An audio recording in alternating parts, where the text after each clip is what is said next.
테슬라 소식입니다. 서학개미 18조 원 보유 압도적 1위.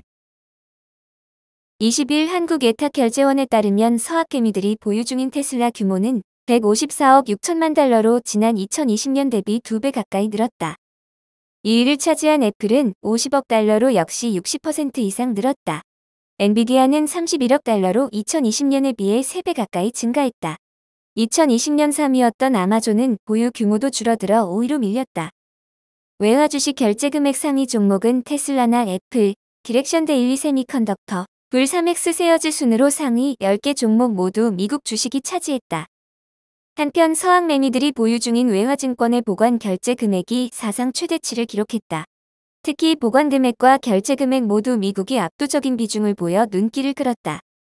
지난해 예탁원을 통한 국내 투자자의 외화증권 보관 금액은 1,005억 9천만 달러로 결제 금액은 4,907억 1천만 달러로 모두 역대 최대치를 기록했다. 결제 금액의 경우 최근 5개년간 증가세를 이어갔다. 종류별로는 외화증권 결제 금액이 4,907억 1천만 달러로 전년 대비 51.7% 증가했으며 외화주식은 3,984억 7천만 달러로 전년 대비 100.9% 증가한 반면 채권은 922억 4천만 달러로 같은 기간 26.2% 감소했다. 시장별로는 미국이 전체 결제 금액의 77.8%를 차지하며 비중이 가장 높았고 미국을 포함한 유로 시장과 홍콩, 일본 등 상위 5개 시장이 전체 결제 금액의 99.3%를 차지했다. 외화 주식의 경우 미국이 전체 외화 주식 결제 규모의 92.9%를 차지했고 전년 대비 107.7%나 증가한 것으로 나타났다. 보관 금액을 종류별로 보면 외화 주식이 779억 1천만 달러로 전년 대비 65.5% 증가했으며 외화 채권은 226억 8천만 달러로 같은 기간 9.8% 감소했다. 시장별로는 미국이 전체 보관 금액의 68.6%로 비중이 가장 높았고 미국을 포함한 유로 시장과 홍콩, 일본 등 상위 5개 시장이 전체 보관 금액의 97.9%를 차지했다. 예탁원 측은 외화 주식의 경우 미국이 전체 외화 주식 보관 규모의 87%를 차지했으며 전년 대비 81.5% 상승했다고 설명했다.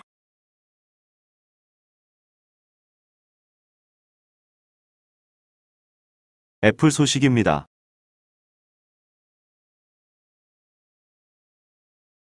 아이폰 13 흥행 글로벌 1위. 삼성전자가 3분기 만에 글로벌 스마트폰 시장 1위 자리를 애플에 내줬다. 지난해 4분기 아이폰 13이 큰 인기를 끈 탓이다. 19일 시장조사업체 카날리스에 따르면 지난해 4분기 삼성전자의 전세계 스마트폰 출하량 비중은 20%로 전년 동기 대비 3%포인트 올랐음에도 애플이 22%를 차지해 왕좌를 내줬다. 2020년 4분기 이후 3분기만이다. 통상적으로 매년 4분기는 애플이 아이폰 신제품을 출시하는 시기여서 시장 점유율이 뒤집힌다. 삼성전자는 지난해 1에서 3분기에 연속으로 Z 시리즈와 A 시리즈 등을 잇따라 내놓으며 글로벌 스마트폰 시장에서 5위를 차지해왔다. 지난 수년 동안 삼성전자의 4분기 점유율이 16에서 18%였던 것을 감안하면 지난해 4분기 아이폰 13의 역습에도 나름 선전했다는 평가도 나온다. 이번 애플의 신장세는 중국 시장의 역할이 컸다. 카날리스는 보고서에서 아이폰 13 시리즈가 중국에서 전례 없는 인기를 끌었다면서 공격적인 가격 정책이 아이폰의 경쟁력을 이어가는 데 한몫했다고 분석했다.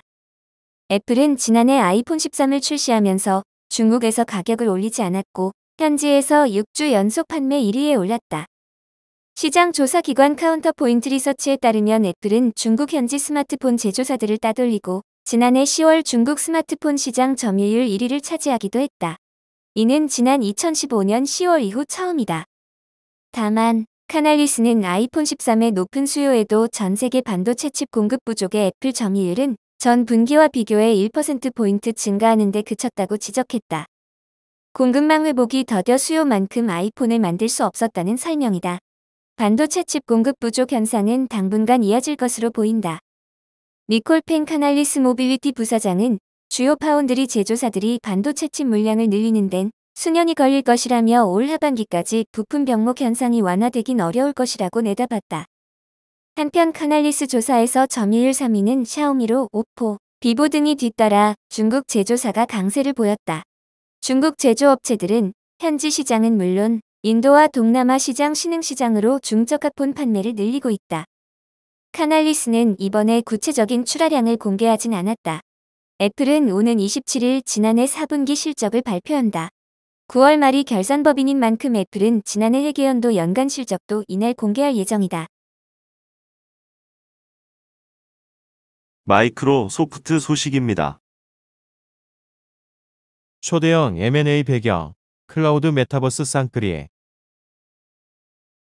마이크로소프트가 미국 3대 게임사 중 한 곳인 액티비전 블리자드를 80조 원의 자금을 들여 인수했다. MS의 이 같은 전략은 기존의 윈도우 프로그램 업체에서 4차 산업에서 필요한 하드웨어와 소프트웨어가 융합한 기업으로 성장하기 위해서다. 현재 MS는 애저라는 통합 소프트웨어를 클라우드와 AR, VR 사업에 집중하고 있다. 특히 수많은 게임사를 인수하면서 넷플릭스와 같은 구독형 플랫폼을 완성시키고자 한다. MS는 시장성이 큰 클라우드 시장과 개인 플랫폼 구축이라는 쌍끌이 전략으로 빌 게이츠가 구축한 입제국을 재건하겠다는 목표를 갖고 있다. 금융투자업계에 따르면 MS는 지난 18일 공식 홈페이지를 통해 액티비전의 자회사인 액티비전 블리자드를 약 687억 달러에 인수한다고 발표했다. 이는 게임 기업 사상 최대 규모의 인수합병이다. 인수가 마무리되면 액티비전 블리자드는 마이크로소프트의 게임 관련 자회사인 마이크로소프트 게이밍 산하에 포함된다. 마이크로소프트의 이번 인수는 클라우드 기반 게임 사업 강화와 구독형 게임 플랫폼을 구축하기 위함이다. 이미 MS는 CEO 사티아 나델라가 취임한 직후 꾸준히 게임사를 인수해왔다. 2014년 MS는 마인크래프트 개발사인 모장을 25억 달러에 인수했고 지난해는 엘더 스크롤 개발사 베데스다를 75억 달러에 사들였다. 게다가 코로나 팬데믹 이후 급부상한 메타버스 사업도 본격화할 것으로 예상된다. 사티아 나델라는 게임은 오늘날 가장 역동적이고 흥미로운 엔터테인먼트 분야라며 이번 인수는 메타버스 플랫폼 개발에 핵심적인 역할을 할 것이라고 강조했다. 실제 메타버스 시장도 갈수록 커져가고 있다. 글로벌 컨설팅 기업 프라이스워터하우스 쿠퍼스는 메타버스 시장은 오는 2030년 1조 5,429억 달러로 늘어날 것으로 전망하고 있다. 때문에 최근 페이스북이 사명을 메타 플랫폼으로 변경하면서 향후 미래 사업 핵심을 메타버스로 규정했다. 현재 전 세계 시가총액 1위 애플도 메타버스 시장을 공략하기 위해 대규모 AR, VR 시장에 뛰어든 상황이다. 현재 MS는 다양한 게임사를 인수하면서 타 빅테크 기업보다 선제적으로 메타버스 플랫폼을 구축하려고 한다. 또한 클라우드 시장에서보다 경쟁력을 얻기 위함이다. MS가 세계 시총 1에서 2위의 기업으로 등극할 수 있던 배경에는 클라우드 사업이 크게 기여했다. MS는 빌 게이츠가 수장으로 있던 2000년대 초까지만 해도 PC 시대를 석권한 이 최강자였다. 하지만 아이폰이라는 모바일이 등장하면서 힘의 균형이 나머지 빅테크 기업에 밀려버렸다. 당시 2000년 초부터 2014년까지 주가도 장기간 횡보했다. 하지만 2014년 취임한 CEO 사티아 나델라가 클라우드 사업에 집중하면서 상황은 달라졌다. MS는 클라우드 시장 진입의 후발주자였으나 아프리카를 포함해 글로벌 54개국으로 사업 영역을 확대하면서 점유율을 확장해 나갔다. 특히 자사의 오피스, 게임 등을 통해 장악한 B2B 시장의 경쟁력을 기반으로 시장을 장악하고 있다. 하지만 여전히 아마존이 클라우드 시장에서 가장 높은 점유율을 차지하고 있다. MS는 클라우드 게임을 통해 게임 시장과 클라우드 시장 두 마리 토끼를 잡으려고 한다. 클라우드 게임 시장은 높은 성장성을 갖고 있다는 평가다. 글로벌 시장 조사 업체 이즈마켓에 따르면 클라우드 게임 시장 규모는 지난해 3억 8,700만 달러에서 2023년 25억 달러로 6배 이상 확대될 전망이다. 아마존 소식입니다. 2022 아마존 셀러 컨퍼런스 개최. 한국 아마존 글로벌 셀링은 19일 연례 컨퍼런스인 2022 아마존 셀러 컨퍼런스 브랜드의 미래를 개최했다고 밝혔다. 20일까지 양일간 온라인에서 개최되는 이번 컨퍼런스는 아마존 글로벌 셀링의 2022년 주요 사업 계획과 함께 한국 셀러의 글로벌 진출을 도울 새로운 전략, 지난 2021년 가장 큰 성공을 이룬 한국 셀러 등을 핵심으로 한다. 한국 아마존 글로벌셀링은 2022년 주요 사업 계획을 크게 세 가지로 나눴다. 먼저 한국셀러의 판매 시장 확장을 통한 글로벌 입지를 지속적으로 확대하겠다라고 밝혔다. 한국 아마존 글로벌셀링은 아마존이 강세를 띠는 이커머스 시장인 미국, 유럽, 캐나다, 멕시코, 일본에 이어 인도, 호주, 싱가포르 등으로의 진출을 지원할 계획이다.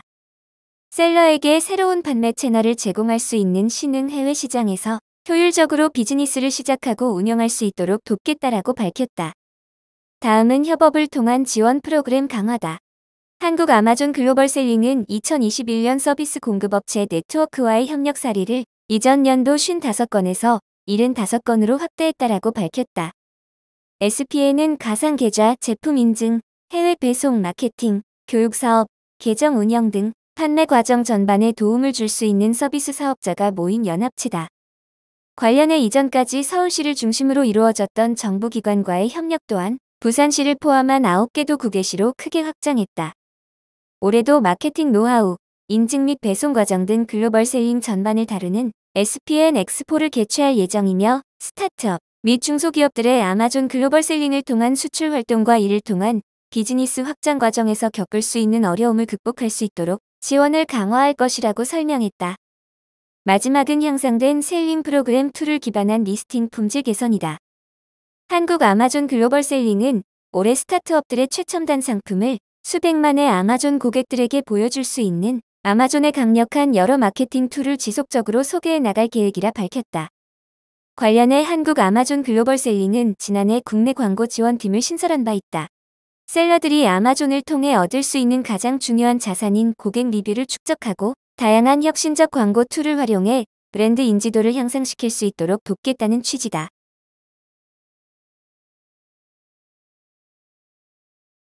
리비안 소식입니다.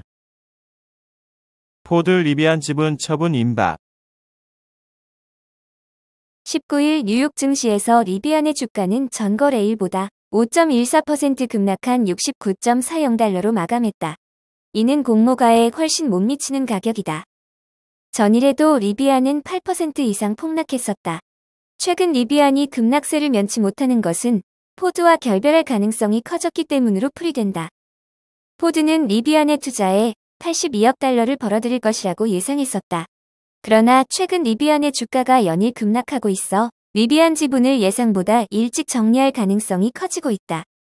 포드는 남은 이익이라도 확보하기 위해 조속한 시일 내에 리비안의 주식을 매각할 전망이다. 포드는 차량 생산도 더 이상 리비안과 파트너십을 맺지 않을 것이라고 최근 밝혔었다. 포드는 단독으로 300억 달러를 투입, 전기차 개발에 나서기로 했다. 포드의 리비안 주식 보유분 처리가 임박한 것이다. 이에 따라 리비안의 주가는 연일 급락하고 있는 것으로 보인다.